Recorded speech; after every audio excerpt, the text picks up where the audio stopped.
JBN, we keep you informed. I am Michelle Jones, and in the news, 9 detained in St. Catherine police raid.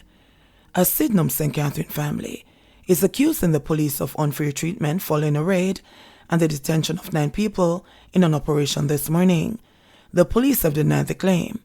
Deputy Superintendent in charge of Special Operations at the St. Catherine North Police Division, Leroy Edwards, said the early morning raid at the house was based on intelligence that gave the police reasonable suspicion that gang activities were being conducted at the premises. Edwards said a high-profile target was picked up in the operation and that all the men are being processed. However, a family member who said she witnessed 4 siblings being detained in the raid denied that her brothers are involved in any gang activities.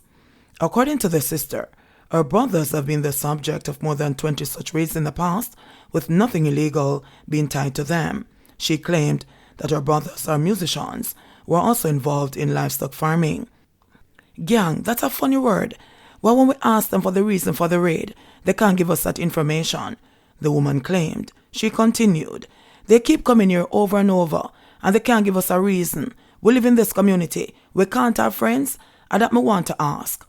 According to her, the men were at the house to assist with the construction of a wall.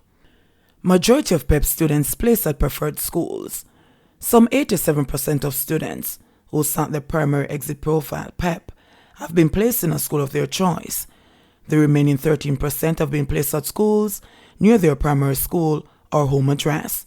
Individual results were made available on the parental portal online beginning at 4 p.m. today. Minister of Education Favour Williams said some 36,078 students across Jamaica were registered to sit PEP, but 2% or 786 students were absent on examination days.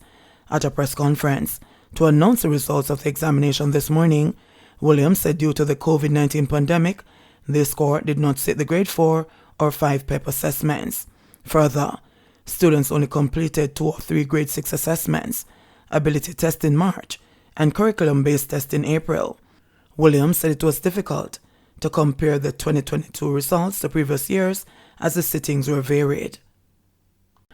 1 gunman shot dead, another injured in Tough Waterhouse. Residents of Dale Path Crescent in Waterhouse, St. Andrew, sung high praises on Thursday from members of a joint police-military patrol team who surprised 2 gunmen on Wednesday evening, which led to 1 being shot and killed and the other shot and injured. The residents said that an attack by the 2 gunmen mimicked a scene from a violent movie, which saw people scampering for cover, including 1 woman who held on tightly to a 3-month-old baby as she hid behind a stack of concrete blocks until gunfire subsided. 2 male residents were shot and injured by the gunmen before the security forces intervened. Senior Superintendent Kirk Ricketts, who heads the St. Andrew South Police Division, on Thursday confirmed the incident. Ricketts said the community is plagued by gang conflicts involving relatives. The senior superintendent said that on Wednesday, just before 7 p.m., 2 men went into the area and opened fire on residents. Luckily, the joint police-military team heard the explosions and quickly responded to foil the attack, which could have led to multiple fatalities. Police, he said, seized 2 guns from the scene. The men who had earlier just shot and injured 2 residents, unseen the team, challenged the team, and during an ensuing gun battle, the 2 men were shot. One of them later succumbed to his injuries. 4 persons in all were shot. The first 2 were shot by the perpetrators. The surviving perpetrator is in hospital under police guard. That area has its issues with gang conflict, but the gangs are made up of people who are related to each other. It is kind of an inter-gang conflict. It is just that the persons at odds are related to each other, Ricketts said. The woman, who was sitting on a bench while holding a 3-month-old baby before gunfire erupted, said it was the grace of God while she was still alive as the action was very intense. When me hear the shot there, me turn idiot. Me have the baby sit down, and me start fear his explosion. It's a killing spree them compound. Them take the back and come over. Them never know so the soldier them the boat. So I buck them buck up in a them and that's how it start. Me have a shadow the baby when the soldier them a fire after the man them. All me can say is that an angel was around me. I left them man they come for take and I feed them one gone. I God send the soldier them because we don't know what will turn out to be. They were right on time. Another female resident recalled that the gunfire sounded to her like she was in a war zone. All me know say me hear gunshot and when it done, We see man lie down. When we hear the gunshot, then we have to hide. It sounds like a war or a movie we in a. The Independent Commission of Investigations said that it was investigating the incident. Prisoner shot while attempting to flee custody at KPH. A male prisoner who attempted to escape custody this morning at the Kingston Public Hospital KPH was shot and injured by the police. The prisoner reportedly asked to use the bathroom, and while inside the facility, he jumped from the window. He was chased and shot by a policeman. The prisoner is now nursing gunshot wounds at the hospital.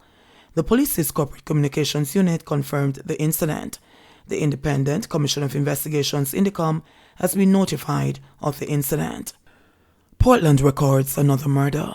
The Northeast Jamaica parish of Portland has recorded its sixth murder since the start of 2022. The victim is 29-year-old Roshane Golding of Nuttall Road in Port Antonio. It is reported that Golding was on Nuttall Road as he made his way home when he was pounced upon by unknown assailants who shot him multiple times. Golding was able to make his way to the Port Antonio Hospital, which is on the same road, where he was admitted in serious condition. However, he died while undergoing treatment. Police investigation is ongoing. St. Catherine Igler murdered. 26-year-old Igler Donovan Monroe was shot and killed on Wednesday in Gordon Pen District in St. Catherine. Residents of Love Lane reported that about 2 p.m., explosions were heard in the area and the police were called. Monroe, otherwise called Bumba and O'Brien, who lived in the community, was found suffering from gunshot wounds to the upper body. The body was removed from the scene. The police are yet to establish a motive for the murder. Clarendon man charged after confessing to murdering wife. A 69-year-old man who confessed to Monday's throat-slashing murder of his bedridden wife, Pamela, at their home in Lioneltown, Clarendon, has been charged. He is Thaddeus Gregory. The two lived on Toronto Terrace in the Lioneltown housing scheme. About 7 a.m. Monday, Pamela's grandson found the 67-year-old woman lying on a bed with blood coming from her neck, the police said in a statement Thursday. Gregory allegedly attacked his grandson with a knife when he tried to assist his grandmother. A tussle ensued. The grandson managed to free himself and alerted neighbors, who called the police. The police responded, and Gregory was taken into custody, where he allegedly confessed to killing his wife. His court date is being arranged. One source who knows Pamela's husband well expressed shock at the incident, noting that he was known to be a decent man who got along well with community folk, especially because of his trade as a mechanic. Teen boy charged for Portmore shooting. A 17-year-old boy who allegedly shot 2 persons in Portmore, St. Catherine last Wednesday, is to face the courts on gun charges. The boy has been charged with illegal possession of firearm, illegal possession of ammunition, and 2 counts of wounding with intent arising from the incident in the Gortuka area. A court date is being finalized, the police say. About 8:55 p.m. on June 22, the teen allegedly pounced upon a man and a woman and opened gunfire at them. The injured persons were assisted to the hospital, where they were treated and released. The teen's attorney handed him over to the police on July 2. He was charged on Wednesday. 2 held in murder of 15-year-old boy. 2 suspects have been held in relation to the recent murder of a 15-year-old boy in Turnatop District in South Manchester. The police have 2 suspects in custody. They have not yet been charged. They'll face an identification parade soon, a representative of the police's corporate communications unit said. Residents near the southern Manchester and southern St. Elizabeth border say there has been a spate of robberies in the area, stretching from the districts of Turnatop, Content and Littitz. However, the robbery spree turned bloody last weekend, as the nation was shocked by the murder of 15-year-old Vester Roy Sinclair, a student of New Forest High School. The teen had attempted to save his mother during a struggle with gunmen in the community Saturday night. Reports suggest Sinclair, otherwise called Jay, was asleep at his home in Turnatop District, close to the Manchester-St. Elizabeth border, when he was awakened by a screaming mother as armed robbers chased her into the house. Residents say the young man attacked the men with a fork, hurled it at them, and one of the gunmen shot him. They say the mother chased the men through the bushes. Residents said the robbers later returned to the house to finish off the mother, but could not gain access to the house. Popcaan's lawyers filed defamation lawsuit against JCF. Attorneys representing dancehall artist Popcaan have filed a defamation suit in the Supreme Court, arising from a statement issued by the Jamaica Constabulary Force JCF on Wednesday, alleging that the artist had a criminal history in Barbados. Popcaan, whose given name is Andre Sutherland, is represented by the firm Knight, Jr. and Samuels. The writ filed Friday morning accuses the police of releasing malicious and false information into the public domain, resulting in the entertainer suffering loss, damage, and injury. The information was released to the public after Popcaan and one of his attorneys, Bert Samuels, accused the Jamaican government of causing the artist to be detained at an airport in the United Kingdom.